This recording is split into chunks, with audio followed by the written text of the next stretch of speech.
Welcome to this Bridgewater Now update. I'm John Luck. The state releases local numbers on COVID-19 every Wednesday, and the state has now put Bridgewater in the yellow category. What this means is that the average daily cases per 100,000 people is between 4 and 8. Again, this is all information from the state's weekly count, as Bridgewater has a 0.73% positivity rate over the past 2 weeks, and out of 2,463 cases, 18 were positive. To look at the numbers for yourself, visit the link we have for you at the bottom of your screen. A BR student tested positive last week for COVID-19 at the high school. According to the Bridgewater Independent, there was one student at the high school and there was another Bridgewater student that tested positive at a private high school. The two cases were confirmed by the Bridgewater Board of Health. The superintendent of the BR School District, Derek Swenson, sent a letter to parents about the positive tests and said that the tests were identified before the start of the school year, and students who may have been in close contact have been identified and placed under quarantine. Right now, that number of students is reported to be around 15. Mr. Swenson in that letter said, "We must remain cognizant that these situations may occur throughout the duration of the school year. I share this information with you not to incite worry or concern, but rather out of transparency. We have prepared for these scenarios throughout our reopening process, and I am confident in the plan that we have in place." The deadline to submit a letter of interest for the Town Council Precinct 5 vacancy is quickly approaching. We told you last week about the open seat, and anybody interested in the vacancy needs to submit a letter of interest to the council clerk by Monday, September 28th to the address that we have for you on the screen right now. To be eligible, you must live in Precinct 5 here in Bridgewater, and the hope of the council is to have someone fill the vacancy in October. The general election is only weeks away, but residents will have the ability to vote early.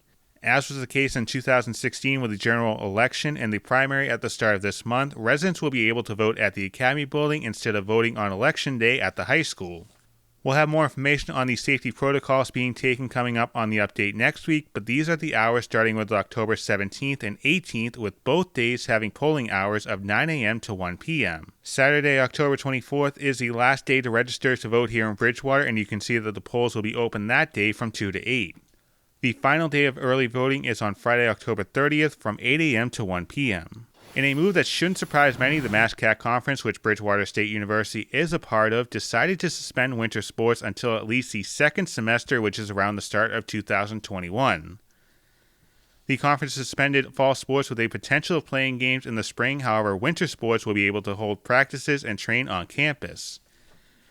MassCAC Commissioner Angela Bauman released a statement that reads in part, "As the MassCAC continues to monitor and assess for the health and safety of our student athletes and communities, we are hoping to provide a meaningful winter and spring sports season along with competitive opportunities for the fall sports during the second semester. Things may be different in 2020, but some traditions live on, and that includes decorating your house for Halloween. A fundraiser was started by the Bridgewater 4th of July Committee to find the best decorated house. It costs $10 to enter, and decorations should be up and ready to view by October 25th. To pay the $10 entry fee, visit bridgewaterma4th.com, and the fee will be near the top of the page. After that, send your address over to buzzcurl@comcast.net. Turning to your health today, we've seen numbers regarding COVID-19 go up and down, and at times it can feel like an emotional roller coaster. But doctors say refusing to feel helpless is the key to smoothing out that roller coaster ride. What can I do today, this week, tomorrow that might make a difference in how I'm feeling? How can I develop habits that support favorable mood states, and how can I be in touch with people that also have a more uplifting view rather than the ones that are singing a sad song? Not knowing how something will unfold can create difficult sentiments and demoralization, causing people to withdraw and give up. So rather than looking too far into an uncertain future, it's recommended to take one day at a time. If you're feeling down, sometimes doing the opposite can help. So if you feel like staying in bed, get up and move your body. If you feel like withdrawing, reach out to a friend. Sometimes something as simple as giving a gift can boost your mood as well. To be gift giving, that is a way to give your gift, to touch another person, to boost their mood. You actually get it back, and maybe 2 or 3-fold. We know that gift giving activates positive chemistry. This could be a good time to put your energy into creating new healthy habits. Just be patient and keep in mind that habits can take weeks to actually stick. And finally, we talked about how football won't be played here in Bridgewater during the fall at the high school and the university. But that hasn't stopped us from showing you some of the classic BSU and BR games.